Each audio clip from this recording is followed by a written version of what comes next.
بسم اللہ الرحمن الرحیم۔ السلام علیکم۔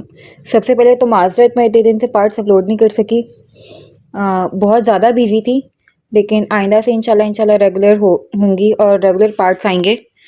تو پلیز میرے چینل کو سبسکرائب کریں اور میری ویڈیوز کو لائک اور شیئر کرنا مت بھولیے گا۔ چلیں شروع کرتے ہیں۔ دادا جان، میں ادن کے ساتھ نکاح کے لیے تیار ہوں۔ الفاظ یا نئی زندگی تھی جو ملک اللہ داد کو ملی، لیکن میری کچھ شرائط ہیں۔ اگر ادن نے مان لی تو پھر ہی نکاح ہوگا، ورنہ نہیں۔ کیا شرائط ہیں تمہاری؟ دادا نے پوتی کی طرف سوالیہ نظروں سے دیکھتے ہوئے کہا۔ وہ میں آپ کو ادن کے سامنے ہی بتاؤں گی، ہو سکتا ہے وہ شرائط سن کر مجھ سے شادی کے لیے انکار کر دے۔ اس نے سنجیدگی سے کہا۔ بخشو، ادن کو فون ملاؤ فوراً۔ ملک اللہ داد نے بےتابی سے کہا تو بخشو ادن کا نمبر ملانے لگا۔ ادن 3 دن سے شہر میں ہی تھا، اس لیے دادا کا نمبر دیکھ کر چونک گیا۔ جہاں بھی ہو جلدی حویلی پہنچو۔ دادا کے لہجے کی بےتابی پر وہ پریشان ہو گیا۔ دادا، آپ ٹھیک تو ہیں؟ پہلا خیال ان کی طبیعت کی خرابی کی طرف ہی گیا۔ میں تو اب بالکل ٹھیک ہو گیا ہوں میرے بچے، اگر مجھے مزید ٹھیک دیکھنا چاہتے ہو تو میرے پاس جلدی سے آ جاؤ۔ ان کا بس نہیں چل رہا تھا کہ وہ ادن کو اٹھا کر اپنے پاس لے آئیں۔ ابھی تو میں اپنے کام کے سلسلے میں سائٹ پر جا رہا تھا، لیکن ٹھیک ہے، میں ابھی پہنچتا ہوں۔ حقیقت میں ادن کو بھی بہت تجسس ہوا تھا کہ دادا کون سی بات پر اتنا خوش ہو رہے ہیں۔ تقریباً 1.5 گھنٹے بعد وہ اپنے دادا کے روبرو تھا۔ دادا جان، میں پہلے فریش ہو جاؤں؟ یہ کہتے ہوئے اپنی جگہ سے اٹھ کھڑا ہوا۔ بعد میں فریش ہو جانا، پہلے کچھ باتیں ہو جائیں۔ بخشو، جاؤ، جا کر مستجاب کو بلا کر لاؤ، جلدی۔ دادا کی آواز میں ایک جوش تھا۔ مستجاب کا نام سن کر وہ چونکتے ہوئے دادا کو دیکھنے لگا۔ کچھ دیر بعد بخشو کے پیچھے پیچھے مستجاب حاضر تھی۔ ادن نے ناسمجھی کے عالم میں دونوں دادا پوتی کو دیکھا۔ آج میں بہت خوش ہوں ادن، میری بیٹی نے مجھے وہ خوشی دی ہے جس کی دعا میں ہر روز ہر نماز کے بعد مانگتا ہوں۔ انہوں نے بچوں کی طرح خوش ہوتے ہوئے کہا تو ادن نے بڑی حیرانگی سے مستجاب کو دیکھا۔ مستجاب تمہارے ساتھ شادی کے لیے مان گئی ہے، دادا نے یہ کہا تو ادن کو لگا کہ اس کے ارد گرد بہت سارے دھماکے ہوئے ہیں۔ کیا دادا جان؟ میں سمجھا نہیں۔ اس نے اپنے گردن کو جھٹکتے ہوئے ایسے کہا جیسے اسے سمجھنے میں غلطی لگی ہو۔ میں کوئی اور زبان تو نہیں بول رہا جو تمہیں سمجھ نہیں آ رہی؟ آپ کے ان کے چہرے پر ہلکا سا غصہ تھا۔ مستجاب ادن کے چہرے کے اتار چڑھاؤ کو بڑے غور سے دیکھ رہی تھی۔ مستجاب تمہارے ساتھ شادی کے لیے راضی ہے، لیکن اس کی کچھ شرطیں ہیں جو تمہیں ہر حال میں ماننی ہوں گی۔ آپ کے لہجے میں دھونس تھی جس نے اسے آگ ہی لگا دی۔ وہ خوشمگین نگاہوں سے سامنے کھڑی اس لڑکی کو دیکھ رہا تھا جو بڑے آرام سے اس کے تاثرات کا پوسٹ مارٹم کر رہی تھی۔ دادا جان، مجھ سے تو آپ نے پوچھا ہی نہیں، ادن نے برا مانتے ہوئے کہا۔ دادا نے اپنے لاڈلے کو غصے سے گھورا۔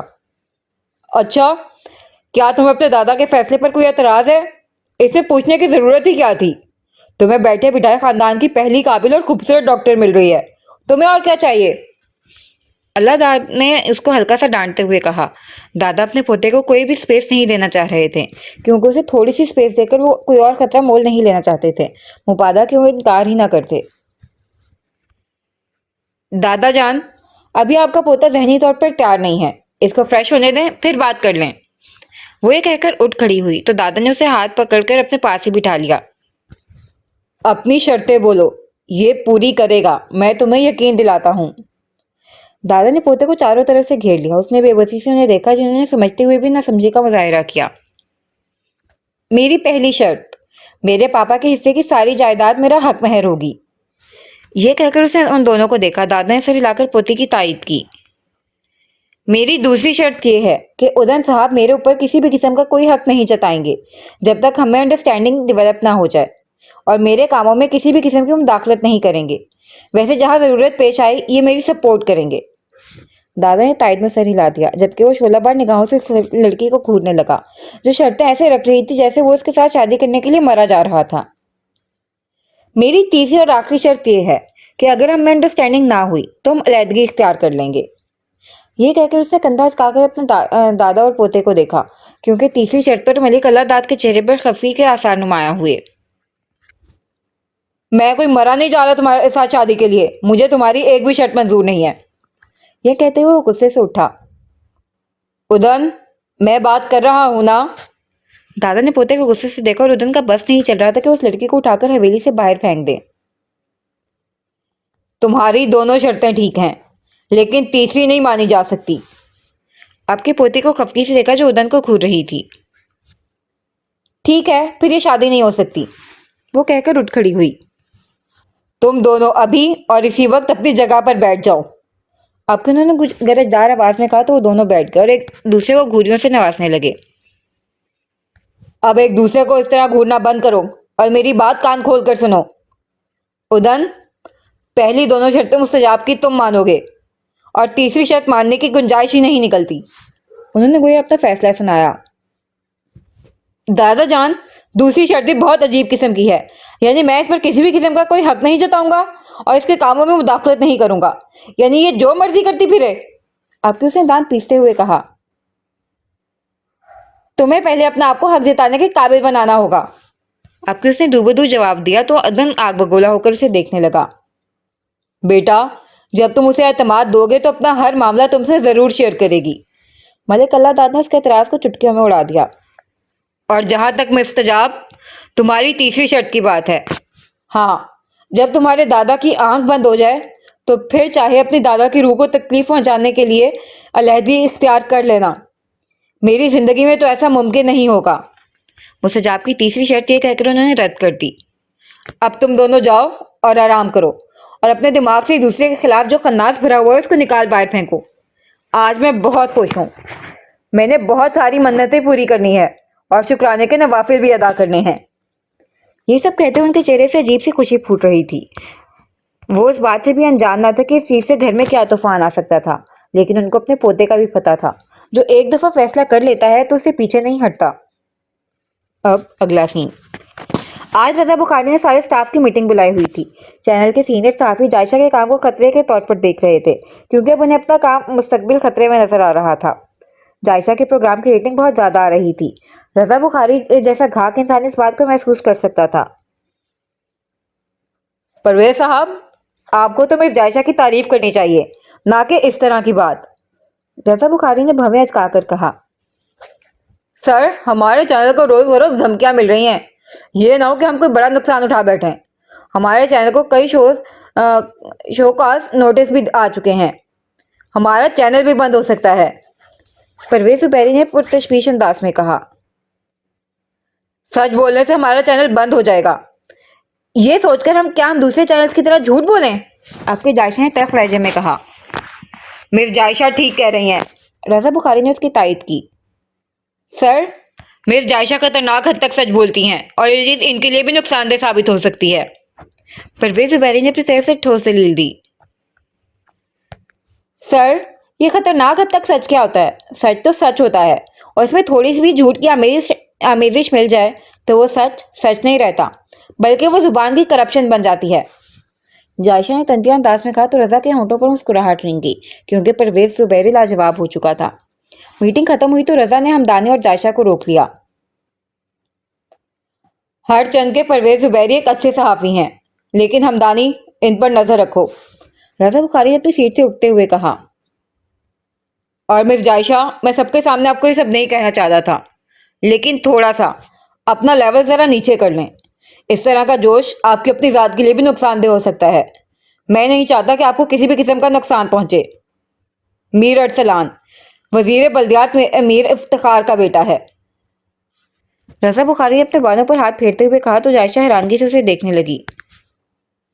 حیرت ہے مجھے اس بات کی خبر کیوں نہ ہو سکی۔ جائشہ کو اپنے اوپر غصہ آ رہا تھا۔ میر ارسلان بہت جلد سیاست میں قدم رکھنے والا ہے، اس لیے اس کا باپ اسے سیاسی ٹریننگ دے رہا ہے۔ اپنا پہلا ٹاسک اس نے جائشہ علی کو کسی بھی طرح کنٹرول کرنے کا دیا ہے۔ رضا بخاری انکشافات کر رہا تھا اور جائشہ حیرانگی سے اسے دیکھ رہی تھی۔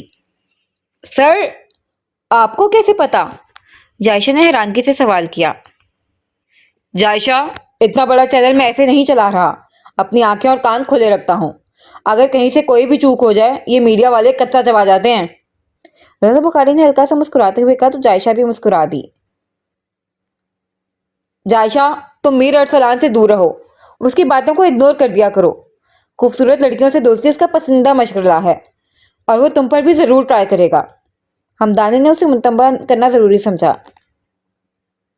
سر، ابھی میر ارسلان کو جائشہ علی کا پتہ نہیں ہے۔ بہرحال آپ کا بہت شکریہ کہ آپ نے مجھے اس کے بارے میں بتایا۔ وہ شکر گزار نظروں سے رضا بخاری اور رمضانی کو دیکھنے لگی۔ سر، میں بہت لکی ہوں کہ مجھے ایک اچھا چینل اور اچھے لوگ ملے ہیں، نہیں تو اس میڈیا انڈسٹری میں زیادہ تر گد بیٹھے ہوئے ہیں جو نوچنے کے لیے تیار ہر وقت رہتے ہیں۔ جائشہ حقیقت میں ان دونوں حضرات کی بہت عزت کرتی تھی جو اس کے سامنے بیٹھے ہوئے تھے۔ جائشہ، ہم بھی تو لکی ہیں جنہیں تم جیسی بہادر اور محنتی لڑکی ملی ہے۔ بہرحال اپنا بہت سارا دھیان رکھو کیونکہ بہت سارے کرپٹ سیاستدانوں کے گربانوں پر ہاتھ ڈال چکی ہو۔ جائشہ اپنی تعریف پر مسکرا دی۔ تھینک یو سر، آپ نے ہمیشہ میرا حوصلہ بلند کیا ہے، دھیان رکھنے کے لیے آپ سب لوگ ہیں نا۔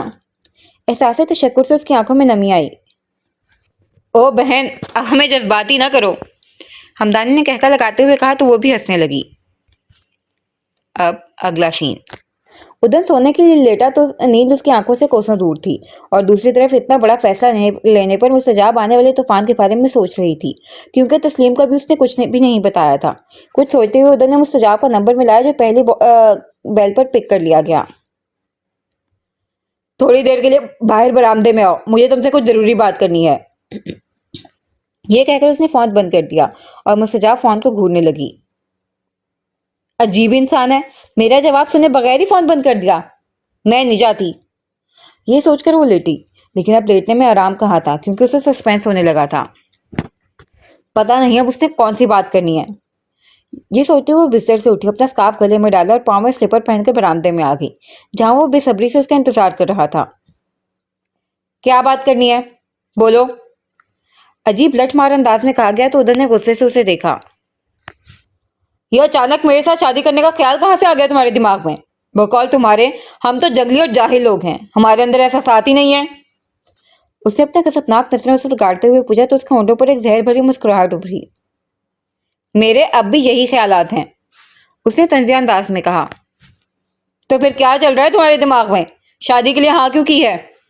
اس نے سرد لہجے میں پوچھا۔ میں اپنے باپ کی ساری جائیداد لینا چاہتی ہوں جو آپ مجھے دلوائیں گے، کیونکہ میری شادی کے لیے یہی شرط ہے۔ اس نے ادن کی براؤن آنکھوں میں دیکھتے ہوئے کہا۔ یعنی تم میرا استعمال کرنا چاہتی ہو؟ اس نے بھی اسی غلافی آنکھوں میں دیکھتے ہوئے کہا۔ اگر تم ایسا سمجھتے ہو تو ٹھیک ہے، سمجھتے رہو۔ اس نے اپنے کندھے اچکائے۔ بزنس کی دنیا میں ابھرنے والا ستارہ ادن حیدر اب اس لڑکی کے ہاتھوں استعمال ہوگا، یہ بات ہی اس کے لیے باعث توہین تھی۔ یعنی یہ سب تم جائیداد کے لالچ میں کر رہی ہو؟ اب کہ اس نے حیرانگی سے پوچھا۔ جائیداد کا کس کو لالچ نہیں ہوتا؟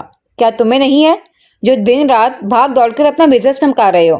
یا تمہارے والد صاحب کو نہیں ہے جو اتنے زیادہ فنڈز لے کے بھی کچھ کام نہیں کرواتے اور ہضم کر جاتے ہیں؟ اگر میں اپنا حق لینے کے لیے کچھ کر رہی ہوں تو اس میں لالچ کہاں سے آ گیا؟ اس نے گہرا سانس خارج کرتے ہوئے کہا تو سیخ پا نظروں سے اسے دیکھنے لگا۔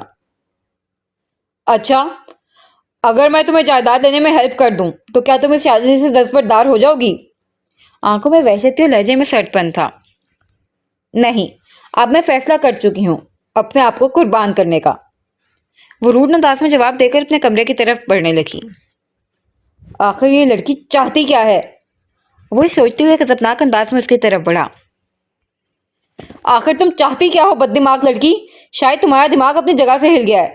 دنیا جہاں کی برائیاں تم ہم میں گنواتی ہو، رشتہ بھی ہم سے جوڑنا چاہتی ہو، اوپر سے کہہ رہی ہو میں اپنے آپ کو قربان کر رہی ہوں۔ وہ ایک لفظ چبا کر غضبناک انداز میں بولا۔ جب وقت آئے گا تو تمہیں سب پتہ چل جائے گا۔ وہ ایک پھیکی سی مسکراہٹ چہرے پر لا کر بولی، لہجے میں ایک دکھ ہلکولے لے رہا تھا۔ یہ کہہ کر وہ وہاں سے جانے لگی تو ادن نے آگے بڑھ کر اسی کلائی دبوچ لی۔ میں ابھی جاننا چاہتا ہوں، مجھے بتاؤ۔ وہ غصے سے دھاڑا۔ مسٹر ادن، یہ اجازت تو میں آپ کو نکاح کے بعد بھی نہیں دوں گی کہ آپ پیوں اس طرح میرا ہاتھ یا میری کلائی پکڑیں، اس لیے آئندہ احتیاط کرنا۔ یہ کہہ کر اس نے اپنی کلائی چھڑوا لی۔ کچھ باتیں تم سے طے کرنی ہے، کل کروں گی، ابھی اس کا ٹائم نہیں ہے، رات ہو چکی ہے، میں نہیں چاہتی کوئی افسانہ بنے۔ وہ پرسکون لہجے میں کہتی ہوئی اسے سوچوں کے بھنور میں چھوڑ کر وہاں سے جانے لگی تو اپنے پیچھے اپنی ماں کو کھڑا دیکھ اس کے پاؤں کے نیچے سے زمین نکل گئی، کیونکہ ماں کو اس نے اعتماد میں نہیں لیا تھا۔ ابھی تم نے کیا بکواس کی ہے مستجاب؟ تسلیم کو لگا اسے سننے میں غلطی لگی ہے، جبکہ مستجاب کو وہاں کھڑا ہونا محال لگ رہا تھا، اور ادن حیرت سے دونوں ماں بیٹی کو دیکھ رہا تھا۔ وہ مما، میں آپ سے بات کرنے ہی والی تھی، اس نے اٹک اٹک کر کہا۔ किस बारे में बात करने वाली थी? चलें कमरे में चलकर बात करते हैं। ये कहते हुए वो माँ की तरफ बढ़ी। मुझे बताओ, जो मैंने अभी सुना है क्या सच है? आपके तस्कीन ने कुराते हुए कहा तो वो कभी अपनी माँ को और कभी उदन को देखने लगी। जी मामा, मैंने उदन से निकाह का फैसला किया है, उसने आके झुकाकर कहा। चुटाख! एक जोरदार थप्पड़ था जो तस्लीम ने उस सजाब के गाल पर दे मारा। वो हक्की बक्की होकर अपनी माँ को देखने लगी जिसने आज तक उस पर हाथ नहीं उठाया था। उदन ने भी हैरत से चौंक कर देखा। वो अपने गाल पर हाथ रखकर अपने कमरे की तरफ भाग गई और तस्लीम उदन को चमगीन निगाहों से घूरते हुए मुस्तजाब के कमरे की तरफ चली गई। अब अगला सीन। वो अपने ऑफिस में बैठकर काम कर रही थी कि एकदम से दरवाजा खुला तो उसने सर उठाकर नागवारी से देखा। मीर अरसलान उसके कैबिन में दाखिल हो चुका था। मैडम, मैंने बहुत रोका लेकिन ये रुके नहीं। मुलाजिम अपनी जगह पर परेशान था। ठीक है, तुम जाओ। मुलाजिम से कहकर उसे तीखे चतूनों से मीर अरसलान को घूरा। आपको कोई तमीज नहीं है? ऐसे किसी के दफ्तर में दाखिल होते हैं? नहीं है, उसने अकड़ कर अपने शाने झुकाते हुए कहा। क्या करने आए हैं आप यहाँ? उसने नागवारी से पूछा। तुमसे मिलने आया हूँ, दिल कर रहा था तुम्हारा गुस्सा भरा अंदाज देखने का, उसने बड़े गौर से उसका मुआयना करते हुए कहा। शर्म तो तुम जैसे मीरजादों को छू कर भी नहीं गुजरी होती। मैं तुम्हें वार्न कर रही हूँ, आइंदा ऐसे मेरे ऑफिस में इस तरह घुसने की कोशिश ना करना, तुम्हारी कंप्लेन कर दूंगी, उसने घुराते हुए कहा। शौक से करो। दूसरी जानिब किसे परवाह थी? मीर अरसलान, सियासत में आने का बड़ा शौक है ना तुम्हें? मैं इस मैदान में आने से पहले ही तुम्हारा सारा खेल बिगाड़ दूंगी। अब उसके लहजे में धमकी थी। बदनाम ना होंगे तो क्या नाम ना होगा, ऐसे तो मैं दिनों में मशहूर हो जाऊंगा। अगर तुमने ज्यादा मेरे खिलाफ हाथ खोला तो मैं ये कह दूंगा कि मेरी एक्स गर्लफ्रेंड थी, इसलिए गुस्से से मेरे खिलाफ बोल रही है। उसने ढीठपन से मुस्कुराते हुए कहा तो जायशा बेख्तियार गुस्से में आगे बढ़ी। इतने में हमदान ने दरवाजा खोलकर दाखिल हुआ। मीर अरसलान साहब, ये हमारा न्यूज़ चैनल है, कोई मामूली या बिका हुआ चैनल नहीं है। और मिस जायशा, कोई मामूली एंकर नहीं जो आप उनके कैबिन में बगैर परमिशन अंदर दाखिल हो सकते हैं। एजाज अंसारी ने बड़े आसानी से उसे समझाना चाहा। देखें, मैं मिस जायशा से बात करने आया था, लेकिन ये तो हर वक्त लगता है गुस्सा ही दिमाग पर सवार रखती हैं। कल मेरे डैड प्रेस कॉन्फ्रेंस मुनक्किद करेंगे जिसमें ऐलान करेंगे कि मैं उनका बेटा यानी मीर अरसलान सियासत में बाकायदा कदम रखने लगा हूँ। उसी सिलसिले में आया था कि मिस जायशा भी कल वाली प्रेस कॉन्फ्रेंस में आए। अब कि मीर अरसलान ने बड़े आराम से अपने आने का मकसद वाज़ेह किया तो जायशा के चेहरे पर एक पुरस्कार मुस्कुराहट नमूदार हुई। मैं कल जरूर आऊंगी, ख्याल रखिएगा, ये ना हो कि मेरा आना आपको महंगा ही पड़ जाए। अब जायशा ने बड़े तसल्ली से कहा तो एजाज हमदानी के चेहरे पर भी एक मुस्कुराहट उभरी। क्या मतलब है आपका? मीर अरसलान के चेहरे पर एक साया लहराया। वो मैं कल आकर आपको बताऊंगी, अभी आप जा सकते हैं, उसने तंजिया अंदाज में कहा। आप कल कोई भी ऐसी बात नहीं करेंगी जिससे प्रेस कॉन्फ्रेंस खराब हो। मीर अरसलान को शायद इदराक नहीं था कि वो कोई मामूली लड़की नहीं है। मैं आपकी पाबंद नहीं हूं, जी कहकर वो बाहर निकल गई क्योंकि उसे पता था कि उसे क्या करना है। अब अगला सीन। मामा, मेरी बात तो सुने प्लीज। तस्लीम का गुस्सा कम होने का नाम ही नहीं ले रहा था। मुझे तुमसे कोई बात नहीं करनी, चली जाओ यहां से। ऐसा फैसला लेकर तुमने माँ को जीते जी मार दिया है। तस्लीम की आंखों में आंसू थे। मामा, मैं जो कर रही हूँ बड़ा सोच समझ कर रही हूँ, प्लीज मेरा साथ दें, मेरे साथ ऐसा ना करें, उसने माँ के कदमों में बैठते हुए कहा। लेकिन मैं तुम्हारा साथ किसी भी सूरत नहीं दूंगी, तस्लीम ने अटल लहजे में कहा तो वो होंठ काटने लगी। कुछ सोचते हुए उसने दादा जान से बात करने का फैसला कर लिया क्योंकि उसे पता था उसकी माँ नहीं मानेगी। दूसरे दिन भी तस्लीम हनूज अपनी बेटी से नाराज थी। वो उससे किसी भी किस्म की कोई बात नहीं कर रही थी। हवेली में बड़ी हलचल रही थी क्योंकि हसाम की शादी की तारीख बिल्कुल नजदीक आ रही थी। उसी दिन चौधरी इकराम अपनी बीवी और बहुत सारी मिठाई की टोकरियों समेत हवेली में आ पहुंचा तो दिलावर ने बड़े पुरतपाक अंदाज में उसका इस्तकबाल किया। थोड़ी देर बैठने के बाद चौधरी इकराम ने अपने आने का मकसद वाज़ेह किया। मलिक साहब, मेरी करोड़ों की जायदाद का इकलौता वारिस है मेरा लाडला बेटा, उसको आपकी भतीजी बड़ी पसंद आई है, इसलिए मैं बड़ी इज्जत और एहतराम से इसका हाथ मांगने आया हूँ, चौधरी इकराम ने बड़े आराम से सबको देखते हुए कहा। मुस्तजाब को भी उधर बुला लिया गया। इकराम की बीवी बड़े प्यार से मुस्तजाब से मिली तो मुस्तजाब भी उसको बड़े अच्छे तरीके से मिली। वो बड़े गौर गौर से मुस्तजाब को देख रही थी, जिससे उसको बड़ी उलझन हो रही थी। बख्शू, जो कि सारी सूरत हाल को समझता था, वो मलिक अल्लाह दाद को बुलाने गया, लेकिन वो दवाई खाकर सो हुए थे। कुछ सोचकर वो उदन के कमरे की तरफ गया। चौधरी साहब, मैंने ऐसी चांद जैसी बहू के ख्वाब देखे थे। चौधरी इकराम की बीवी रजिया ने मुस्तजाब को देखते हुए कहा तो मुस्तजाब ने हैरत और बेयकीनी से सबको देखा। क्या मतलब है आंटी आपका? वो उनको भी यकीनी से देखते हुए बोली। बेटी, आज हम तुम्हारा रिश्ता लेने आए हैं मुकर्रम के लिए। चौधरी इकराम ने वजाहत दी तो हकी बकी रह गई। मेरी तरफ से इनकार है, उसने अपनी जगह से उठते हुए दो अल्फाज में कहा। मैं तुम्हारे बाप की जगह हूं मुस्तजाब, और ये रिश्ता हर लिहाज से तुम्हारे लिए ठीक है। इकलौता बेटा है अपने वालिदैन का। मलिक दिलावर ने बड़े प्यार से कहा तो अपनी जगह भड़क उठी। लेकिन मेरे बाप नहीं है, और अपनी जिंदगी के इस मामले का इख्तियार मैं कभी भी किसी को नहीं दूंगी, उसने एक एक लफ्ज चबाते हुए कहा। चौधरी इकराम गुस्से से अपनी जगह उठ खड़ा हुआ। मलिक साहब, ये लड़की तो सरासर हमारी तौहीन कर रही है। मेरे इकलौते और करोड़ों का वारिस बेटे को रिश्ते में कोई कमी नहीं है, लेकिन वो जिद कर रहा था, इसलिए हम यहाँ पर चले आए। वो गुस्से से बिचौताप खा रहा था। काश दौलत के साथ साथ आपने उसे औरत की इज्जत करना भी सिखाई होती। वो दिन दहाड़े किसी की बेटी को भी उठाने की कोशिश ना करता। मुस्तजाब ने चौधरी उसकी बीवी को देखते हुए कहा।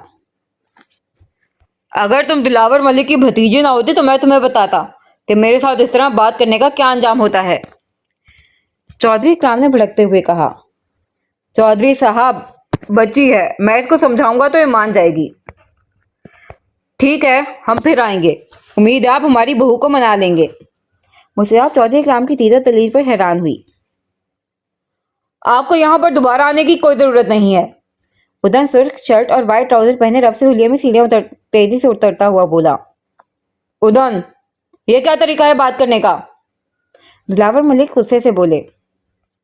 इनकी हिम्मत कैसे हुई हमारे घर में आकर रिश्ता मांगने की? उदन गुस्से से फनकारा। वाह मलिक साहब वाह, अच्छी इज्जत अफजाई की आपने हमारे घर बुलाकर। चौधरी इकराम भरम अंदाज में बोला। उदन, तो अपने कमरे में जाओ। आपके दिलावर ने उदन को आंखें दिखाई। चौधरी साहब, हम आपको खाना खाने बगैर नहीं जाने देंगे। आप बैठे, ये भी बच्चे हैं, इनको समझ नहीं आ रहा, बड़ों के मामलात में बोल रहे हैं। मलिक दिलावर किसी तौर पर भी चौधरी इकराम को नाराज नहीं करना चाहते थे। बाबा जान, मेरा और मुस्तजाब का रिश्ता दादाजान तय कर चुके हैं। उदन के अल्फाज से कोई धमाका था जिसकी लपेट में सब आ चुके थे। मलिक साहब, आपने हमारे साथ अच्छा नहीं किया। आपको अपनी हवेली के मामलात की खबर नहीं है। आप बाहर के मसाइल का निपटाएंगे। चौधरी इकराम गुस्से से फनकारता हुआ बाहर की तरफ बढ़ा। उसकी बीवी भी उसकी तकलीफ में उसके पीछे निकल गई। मुस्तजाब उदन की जुर्रत पर उसको यकटक देखने लगी। दिलावर कुछ देर तक तो अपने आप को संभाल ना सका, जबकि राशिदा बेगम कमो गुस्से से मुस्तजाब की तरफ बढ़ी। जादूगरनी, फांस लिया ना मेरे बेटे को। अम्मी प्लीज, बिल्कुल ऐसी बात मत करें। जो कुछ हो रहा है वो दादा जान की मर्जी से हो रहा है। यह कहकर उसने मुस्तजाब को वहां से जाने का इशारा किया तो वहां से चली गई। शायद हम तुम्हारे लिए मर गए हैं, जो तुमने बाला ही बाला इतना बड़ा फैसला कर लिया और हमें खबर भी नहीं हुई कि आपके दिलावर मलिक ने चिंगारते हुए कहा। ये मेरी जिंदगी है बाबा, और मैं ये फैसला ले चुका हूँ, उसने बड़े आराम से कहा। हम क्या हैं तुम्हारे? राशिदा ने अपना सीना पीट कर कहा। अम्मी, आप मेरे लिए नहायत ही काबिल एहतराम है, लेकिन आप जहाँ पर चाह रही हैं मैं वहाँ पर शादी नहीं कर सकता, उसने बड़े नरम लहजे में अपनी माँ से कहा। राशिदा उसकी शादी रुशना के साथ करना चाह रही थी और रुशना भी उदन के ख्वाब देख रही थी, जबकि उदन कई दफ़ा अपनी माँ को इनकार कर चुका था। रुशना जो ये सब सुन रही थी, उसको लगा जैसे उसकी सांसें यहीं थम जाएंगी, क्योंकि वो उदन से बहुत मोहब्बत करती थी। ठीक है, हम तुम्हारे निकाह में बिल्कुल शरीक नहीं होंगे। दिलावर ने ये वार खेलना चाहा। जैसे आपकी मर्जी बाबा जान। वो ये कहकर वहां से चला गया और दिलावर को ऐसा लगा कि तारीख अपने आप को दोहरा रही है, जबकि रानी मुस्तजाब के पास भागी ताकि सारी रुदात उसे सुना सके। अब अगला सीन। प्रेस कॉन्फ्रेंस शुरू हो चुकी थी। मीर इफ्तिखार बड़े फख्र से अपने बेटे मीर अरसलान का तारुफ करवा रहा था। सवालों जवाब का सिलसिला शुरू हो चुका था। मीर अरसलान तमाम सहाफियों को बड़े अच्छे जवाब दे रहा था। जायशा ने भी सवाल के लिए अपना हाथ खड़ा किया। मीर अरसलान साहब, क्या आप भी अपने वालिद के नक्शे कदम पर चलेंगे या कुछ अलग से करेंगे? जायशा ने बड़े प्रोफेशनल अंदाज में सवाल किया। कुछ चीजें अपने वालिद साहब से सीखूंगा, लेकिन कोशिश करूंगा कि पाकिस्तानी सियासत में कुछ तब्दीली आए। मीर अरसलान ने बड़े आराम से कहा।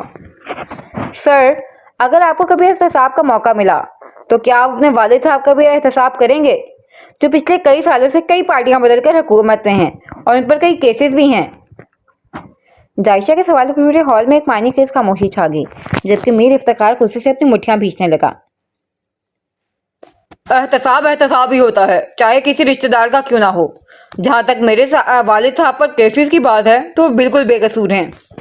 मीर अरसलान अपना गुस्सा दबाते हुए कहा। सर, आपके वालिद साहब और उनके बिजनेस पार्टनर मलिक दिलावर पर भी मिलते जुलते केसेस हैं। क्या वजह है? ये दोनों बिजनेस पार्टनर्स पर एक जैसे केसेस क्यों? सवालात नहीं, थप्पड़ थे जो वो खींच खींच कर मार रही थी, और दूसरे साथी उसकी जुर्रत पर उसको हैरानगी से देख रहे थे। मीर अरसलान का बस नहीं चल रहा था कि इस लड़की के साथ क्या करते, क्योंकि उसको बुलाकर वो खुद दावतनामा देकर आया था। मिस जायशा, मैं आपको एक गैर जानिबदार एंकर समझता था, लेकिन लगता है आप मुखालिफ पार्टी के कहने पर हमारी प्रेस कॉन्फ्रेंस खराब करने आई हैं। मीर इफ्तिखार को गुस्से के उबाल आ रहे थे, लेकिन बज़ाहिर उसने आराम से कहा।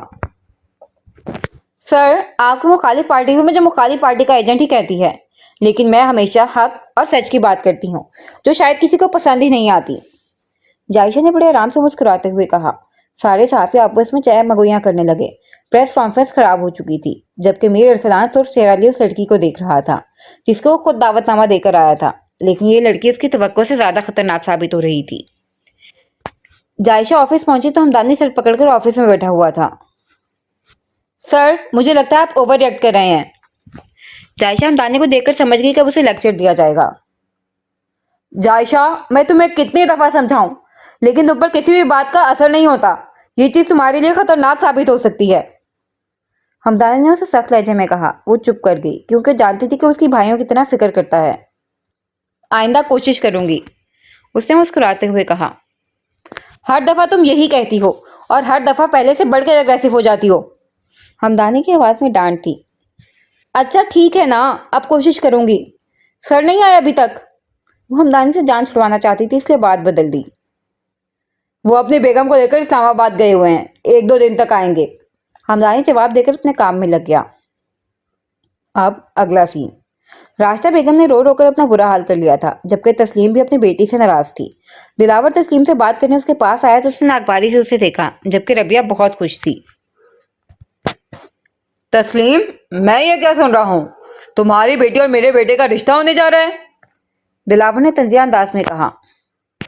मुझे ये रिश्ता किसी तौर पर भी मंजूर नहीं, और ना ही मैं अपनी बेटी को इस जहन्नुम के हवाले करूंगी। तस्लीम ने दो टोक अल्फाज में कहा। मैं तो यही चाहता हूँ तस्लीम, इसलिए मैं तुम्हारे पास बात करने आया हूँ। दिलावर की तो गोया मन की मुराद बर आई थी। तुम दोनों के चाहने से अब कुछ नहीं होगा, क्योंकि मैं ये चाहता हूँ कि दोनों का निकाह जल्द अज जल्द हो जाए। मलिक अल्लाहदाद ने बड़े आराम से दोनों को देखते हुए कहा। अच्छा बाबा, तो ये सारी पट्टी आपकी पढ़ाई हुई है? दिलावर ने गुस्से से अपने बाप को देखा। तुमने सारी जिंदगी अपनी मनमानियां ही की हैं दिलावर। अब अगर उधर के लिए मैंने एक फैसला ले लिया है तो तुम्हें क्यों तकलीफ हो रही है? आखिर मेरा भी उस पर कोई हक है। मलिक अल्लाहदाद ने गुस्से से कहा।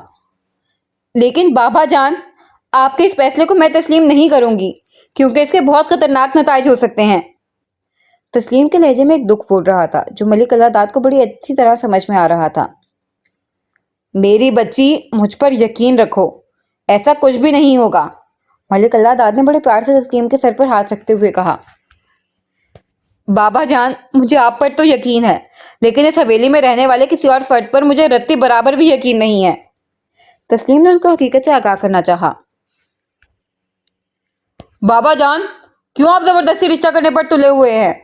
आखिर चाहते क्या हैं आप, कि हम बाप बेटा एक दूसरे के सामने खड़े हो जाएं? दिलावर ने गुस्से से भड़कते हुए कहा। बाबा जान, आप दादा के साथ किस लहजे में बात कर रहे हैं? उधर ने भी बाप को गुस्से से देखते हुए कहा।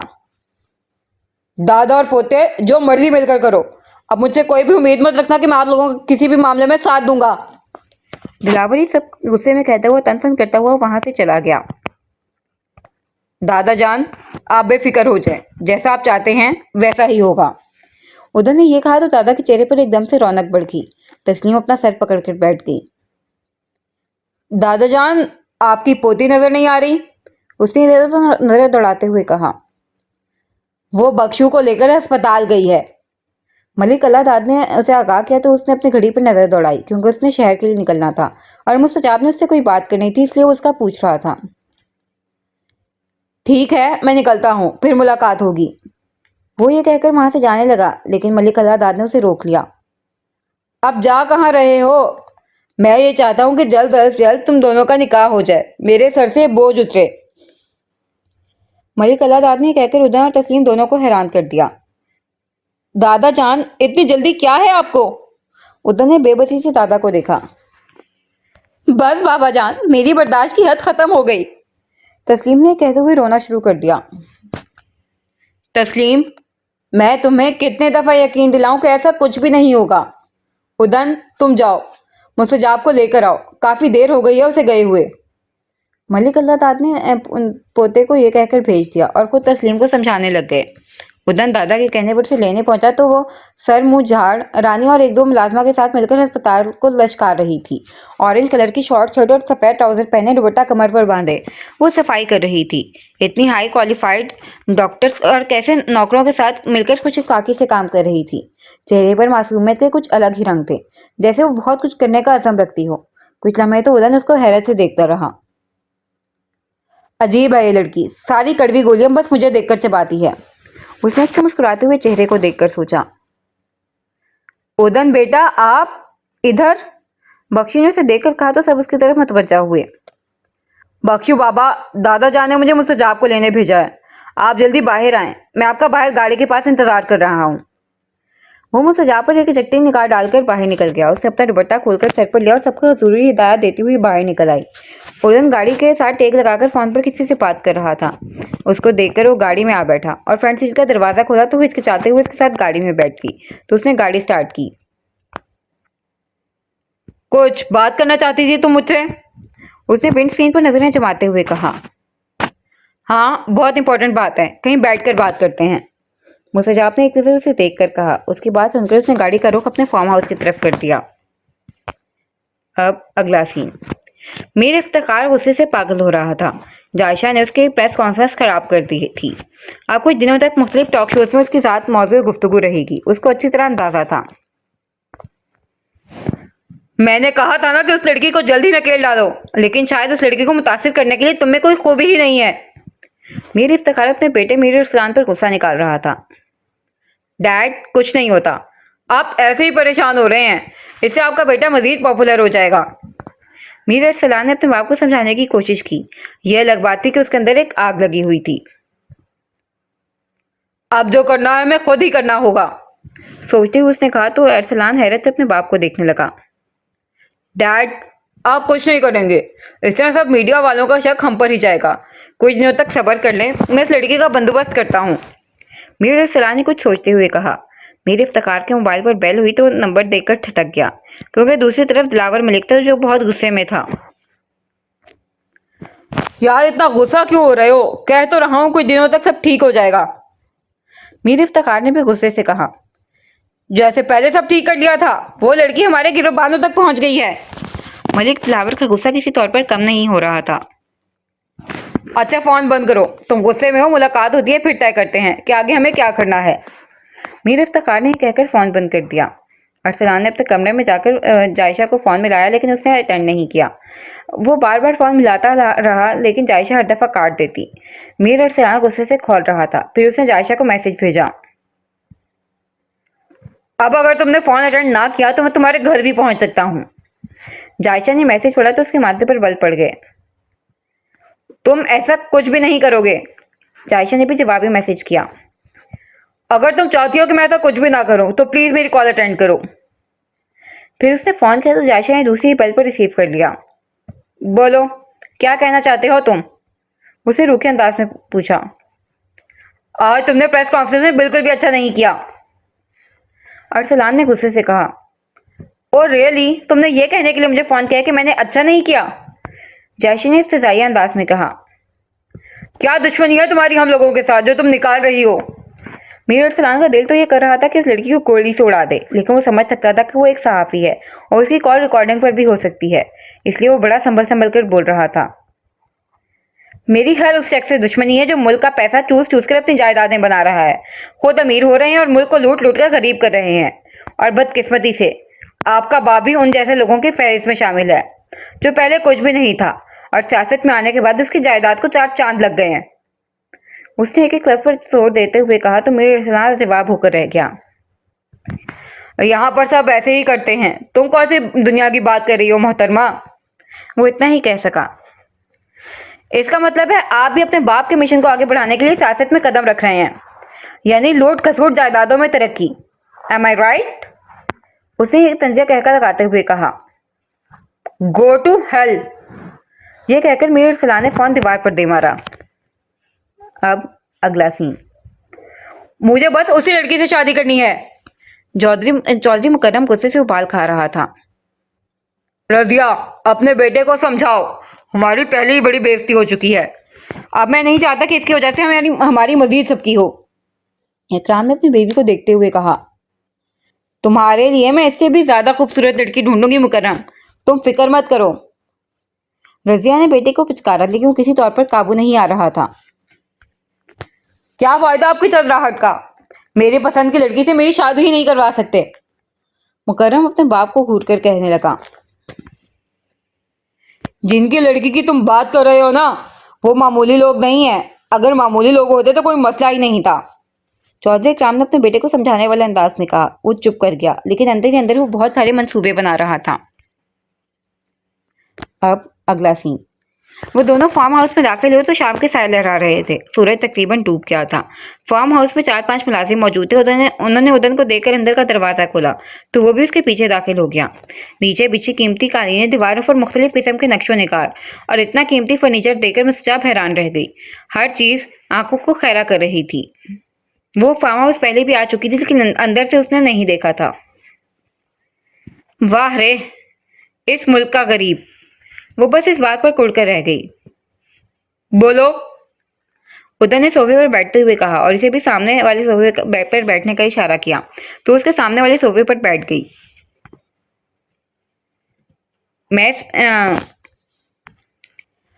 ہم میں سے صرف دادا جان چاہتے ہیں کہ ہماری شادی ہو جائے، باقی کوئی بھی ایسا نہیں چاہتا۔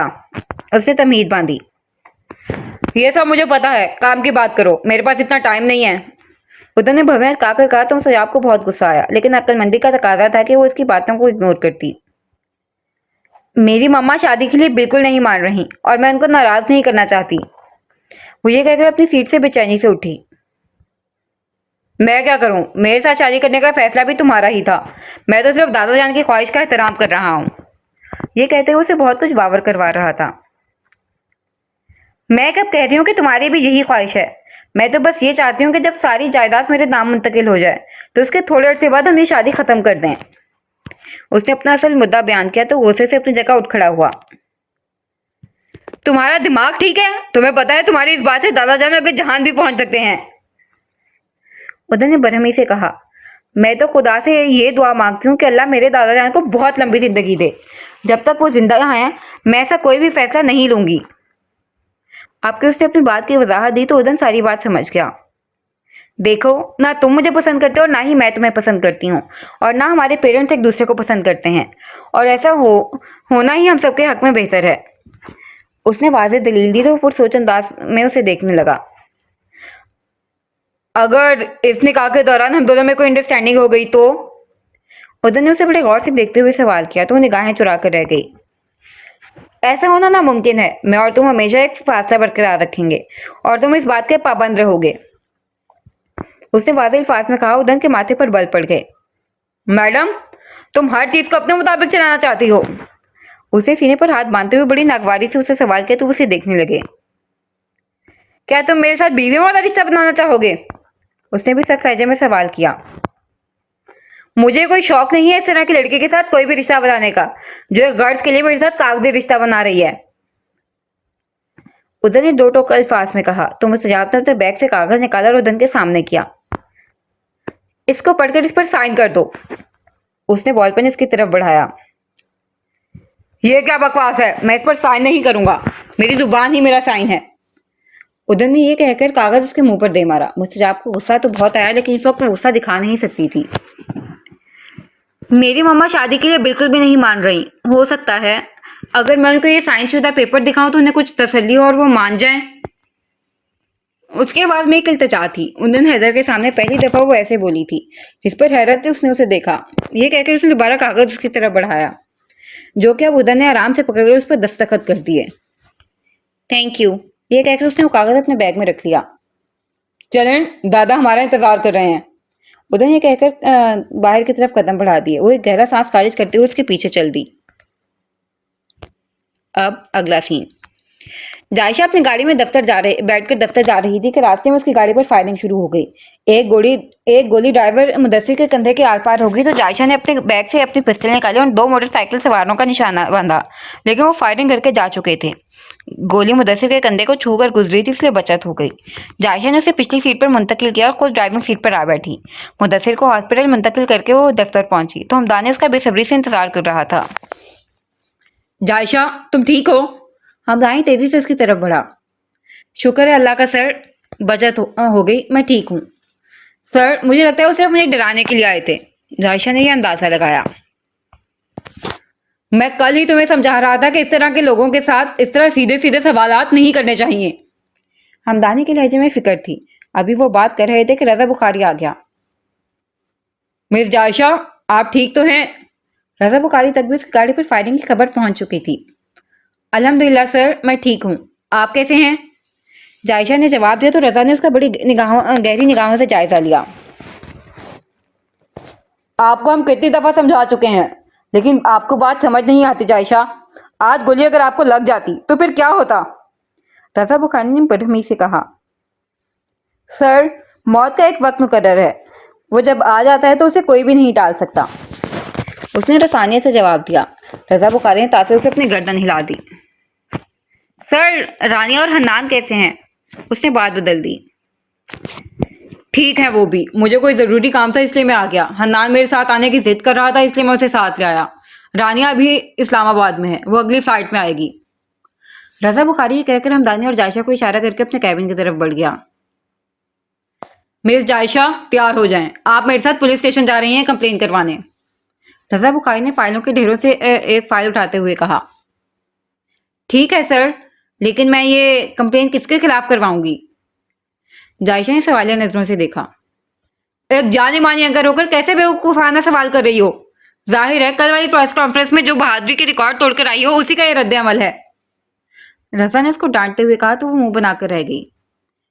لیکن سر میں کمپلین نہیں کروانا چاہتی. اس نے یہ کہا تو رضا بخاری کو لگا جیسے وہ بڑی بیوقوف لڑکی ہے. ہمدانی اس لڑکی کو کچھ سمجھاؤ. یہ کیوں میرا دماغ خراب کر رہی ہے؟ رضا بخاری نے نہایت بھرم انداز سے اس کو دیکھتے ہوئے کہا تو ہمدانی سر کچا کر رہ گیا. ٹھیک ہے سر میں چلتی ہوں آپ کے ساتھ. جائشہ نے رضا بخاری کو اتنے غصے میں پہلی دفعہ دیکھا تھا. اب اگلا سین. مستجاب نے تسلیم کو جا کر وہ سائن شدہ پیپر دکھایا تب بھی وہ اس سے ناراض تھی. کیا گارنٹی ہے تم دونوں ایک دوسرے کے ساتھ ایموشنل اٹیچ نہیں ہو گئے؟ تم دونوں جوان ہو اور خوبصورت ہو اور ادن حیدر کی پرسنالٹی بھی لڑکیوں کو اٹریکٹ کرنے والی ہے. تسلیم اپنی بات پر ہی اڑی ہوئی تھی. ماما آپ کی بیٹی دوسری لڑکیوں کی طرح نہیں ہے جو صرف ظاہری خوبصورتی دیکھے. میں ایک میچور لڑکی ہوں. ایسا کچھ نہیں ہوگا. آپ میری بات پہ یقین کریں. اس نے پر یقین لہجے میں کہا. اپنی ماں کو یقین دلانا چاہا تو تسلیم نے اس کا ہاتھ پکڑ کر اپنے سر پر رکھ لیا. میری قسم کھاؤ کہ تم اپنی بات پوری کرو گی. تسلیم نے مستجاب کی آنکھوں میں دیکھتے ہوئے کہا. ماما میں آپ کی قسم کھا کر کہتی ہوں کہ یہ تعلق صرف کاغذی ہی ہوگا. ادھر وہ اپنی ماں سے وعدہ کر رہی تھی اور تقدیر کا بھی ایک وعدہ ہوتا ہے جس کی کسی بشر کو خبر نہیں ہو سکتی. وہ صرف کاتب تقدیر ہی جانتا ہے. اب اگلا سین. رضا بخاری نیوز چینل آفس سے نکلنے ہی والا تھا کہ جو خبر اس تک پہنچی اس نے اس کے حواس معطل کر دیے اور وہ یہ خبر تھی جو نیوز اینکر اپنے پروفیشنل انداز میں پڑھ رہی تھی. اسلام آباد سے کراچی آنے والی فلائٹ کا پلین کریش کر گیا ہے. ہمدانی رانیہ کا نمبر ملاؤ کیونکہ وہ بھی اسی فلائٹ میں تھی. रज़ा बुखारी ने अपने दिल पर हाथ रखकर चीखते हुए कहा, क्योंकि उसमें इतनी हिम्मत नहीं थी कि वो अपना फ़ोन पकड़ता। उसे अपना वजूद बेजान महसूस हो रहा था। हमदानी ने रानिया का नंबर मिलाया तो वो बंद जा रहा था। जायशा भी सदमे से खड़ी थी, क्योंकि रज़ा बुखारी की भी हालत बहुत मुतगैर हो चुकी थी। क्या हुआ हमदानी? बेल जा रही है? रज़ा ने अटक अटक कर कहा। नहीं सर। वो मुश्किल उतना ही बोल सका। एकदम रज़ा उठा, उससे फ़ोन छीनने वाले अंदाज में पकड़ा। उसकी उंगलियां तेजी से फ़ोन पर हरकत कर रही थी। रज़ा ने रानिया की बहन को फ़ोन मिलाया। दूसरी बेल पर पिक कर लिया गया। क्या हाल है रज़ा भाई? वो बड़े नॉर्मल अंदाज में बोली। शायद उसे खबर नहीं थी कि प्लेन क्रैश हो गया है। रानिया कहाँ है? दिल में एक उम्मीद थी कि शायद वो अपनी बहन के पास रुक गई हो या उसने फ्लाइट मिस कर दी हो। क्या उसने आपको कॉल नहीं की? वो तो कब की रवाना हो चुकी है आपकी तरफ। इल्फाज थी उसे छीनती हुई जिंदगी। रज़ा बुखारी अपनी जगह पर बैठता चला गया। हमदानी ने पीआईए के दफ्तर से पता करवाया तो वहां पर कंफर्म हो गया। जो प्लेन क्रैश हुआ था, रानिया भी उसी में थी। रज़ा बुखारी को दिल की साइड पर बहुत सख्त दर्द उठा। उसके माथे पर ठंडे पसीने आने लगे। एक पल को उसे लगा कि वो अपनी अजीज जान बीवी के साथ ही दुनिया छोड़ देगा। हमदानी और स्टाफ के कुछ लोग तेजी से उसकी तरफ बढ़े, उसको अस्पताल लेकर रवाना हो गए। जायशा भी उनके साथ ही थी। रज़ा बुखारी को हार्ट अटैक हुआ था। हालत खतरे में थी। तकरीबन आधे से ज्यादा स्टाफ अस्पताल में जमा हो चुका था। सभी अपनी बॉस की जिंदगी के लिए दुआगो थे। जायशा ने वजू किया और खुदा के हजूर रो रो कर दुआएं मांगने लगी, क्योंकि उस मीडिया इंडस्ट्री में उसने रज़ा बुखारी की सूरत में एक इंसान नुमा फरिश्ता देखा था, जो नीयत का खरा, हक और सच की आवाज बुलंद करने वाला इंसान था। अब अगला सीन। ये मैं क्या सुन रहा हूँ मुस्तजाब? उमैर ने फोन पर बोलते ही सवाल किया तो वो समझ गई कि ये खबर उस तक मम्मा ने पहुंचाई है, क्योंकि मम्मा ये चाहती थी कि उसकी शादी उमैर के साथ हो। उमैर, मैंने बहुत सोच समझ कर ये फैसला किया है, उसने बेलचक अंदाज में कहा। लेकिन यहाँ पर मेरे मम्मा पापा तुम्हें अपनी बहू के रूप में कबूल कर चुके हैं, और मैं भी एज ए लाइफ पार्टनर तुम्हें अपनी जिंदगी में शामिल करने का फैसला कर चुका हूँ, और तुम्हारी मम्मा भी यही चाहती हैं। अपना फैसला तब्दील कर लो मुस्तजाब, और वापस आ जाओ प्लीज। एक शानदार और रोशन मुस्तकबिल तुम्हारा मुंतजिर है। उमैर भी समझाने वाले अंदाज में बोला। खूबसूरत और पुरसकून जिंदगी शायद मेरे नसीब में नहीं है। मेरा मकसद बहुत बड़ा है, जिसको पूरा करने के लिए मैं शादी कर रही हूँ। वो संजीदगी से बोली तो उमैर चौंक गया। क्या तुम्हें किसी ने मजबूर किया है? अगर ऐसी बात है तो मैं पहली फ्लाइट से पाकिस्तान पहुंचता हूँ। इसकी बात सुनकर उमैर ने यही अंदाजा लगाया तो वो हंसने लगी। उमैर, तुम्हें शायद मेरा पता नहीं है। मुझे कोई भी मजबूर नहीं कर सकता। अगर तुम मुझे जरा सा भी समझते हो तो प्लीज मुझे फोर्स मत करो। और मुझे पता है कि मेरे हैंडसम से दोस्त को लड़कियों की कोई कमी नहीं है। किसी अच्छी सी लड़की को देखकर शादी कर लो। उसने ये कहा तो उसने बेबसी से अपने होठों को दांतों के नीचे इतनी सख्ती से दबाया कि होठों से खून रसने लगा।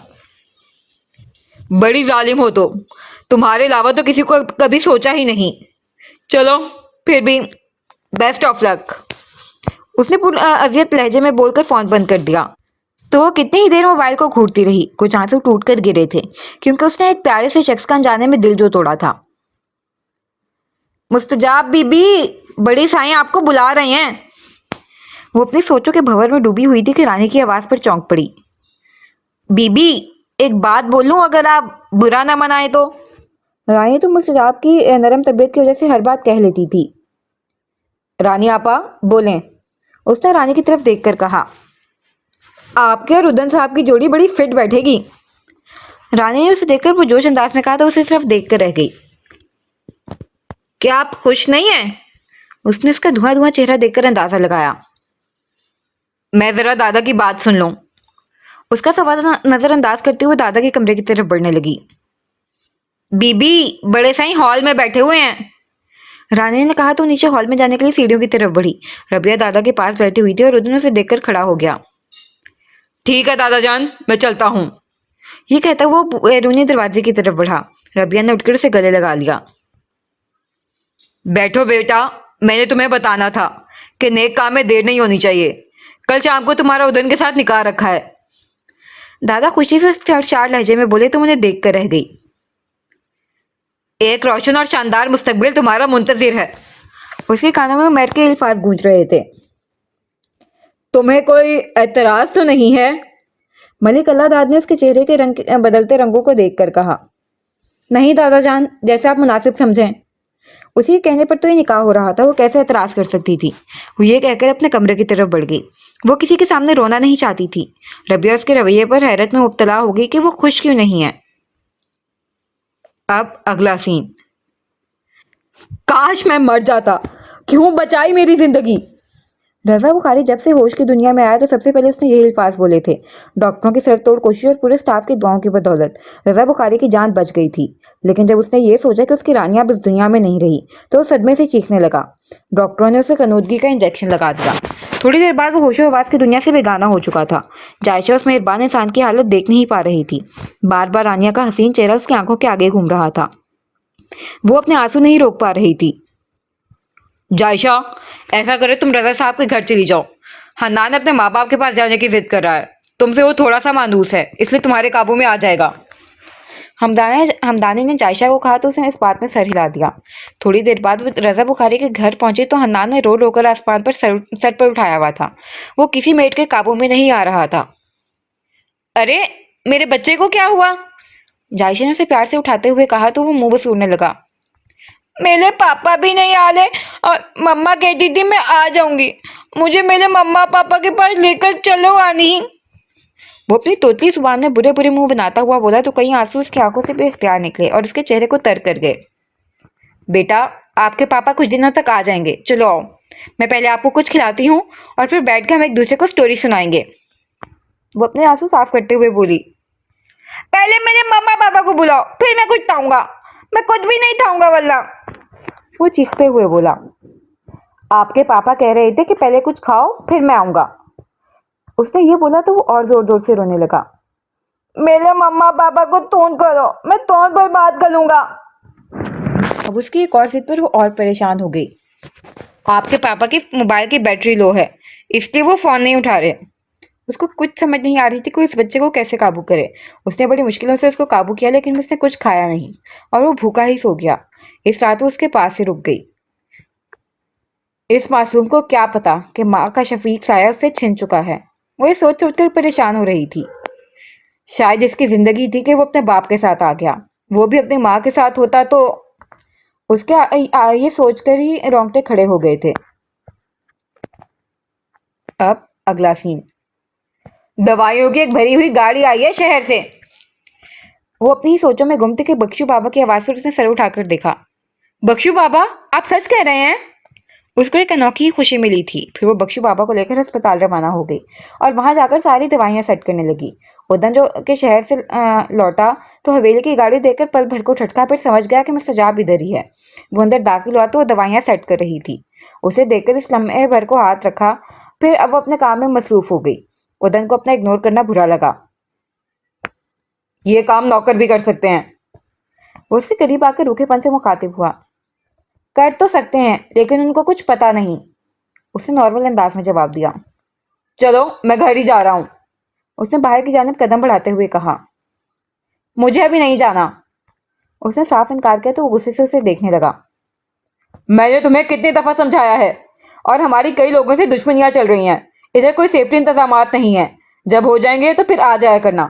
और चौधरी मुकर्रम बहुत घटिया इंसान है, वो कुछ भी कर सकता है। मैं गाड़ी में जाकर बैठ रहा हूँ, जल्दी आओ। वो उस पर हुक्म सादिर करता हुआ गाड़ी में बैठ गया। मजबूरन उसे भी उसके पीछे आना पड़ा। ये डॉक्टर्स किसी काम के नहीं है, प्लीज अच्छे डॉक्टर्स का अरेंजमेंट कर दे। जब वो गाड़ी से उतरने लगी तो उसने ये बोला, जिस पर वो उसे बस देख कर रह गया।